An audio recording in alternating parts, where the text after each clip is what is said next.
Saudara sekalian, saya ingin menyampaikan informasi bahwa dalam satu rapat gabungan tadi di kantor Kemenko Polhukam yang dihadiri oleh pimpinan LPSK, Kabareskrim, kemudian Kompolnas, kemudian Kejaksaan, kemudian Kementerian Koperasi dan Usaha Kecil dan Menengah atau UMKM, kemudian Kementerian PPA, Perempuan dan Perlindungan Anak, memutuskan bahwa kasus perkosaan terhadap seorang pegawai di kantor Kementerian Koperasi dan Usaha Kecil dan Menengah yang korbannya bernama NDN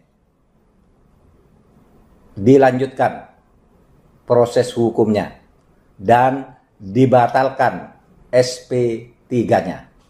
Oleh sebab itu kepada 4 tersangka dan 3 saksi,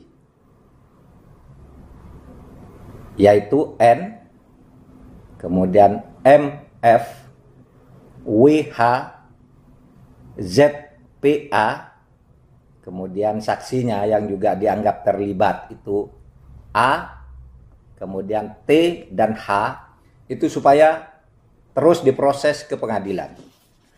Alasan SP3 atau penghentian penyidikan karena pencabutan laporan itu tidak benar secara hukum.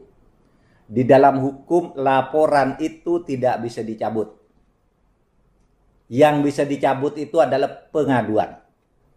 Kalau laporan, polisi harus menilai. Kalau tidak cukup bukti, tanpa dicabut pun dihentikan perkaranya.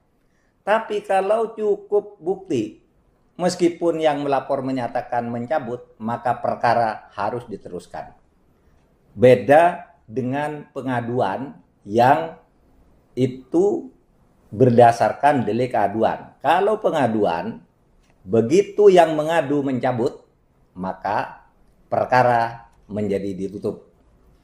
Kemudian alasan bahwa pengeluaran SP3 berdasar restoratif justice, perdamaian antara pihak-pihak yang bersangkutan, selain dibantah oleh korban dan keluarga korban, dan juga dibantah bahwa mereka telah memberi kuasa kepada seseorang untuk mencabut laporan yang itu pun tidak sah, maka restoratif justice itu hanya berlaku untuk tindak pidana tertentu yang sifatnya ringan.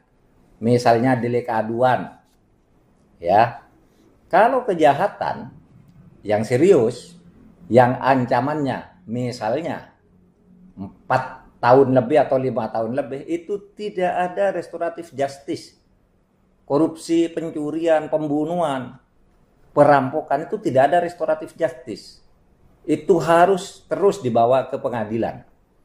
Ya, karena ini banyak yang salah kaprah. Ada orang ketangkap korupsi lalu minta restoratif justice. Tidak ada restoratif justice di dalam kejahatan.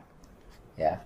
Itu ada pedomannya di Mahkamah Agung, di Kejaksaan Agung maupun di Polri sudah ada pedomannya. Restoratif justice itu bukan sembarang tindak pidana orang mau berdamai lalu ditutup kasusnya, tidak bisa.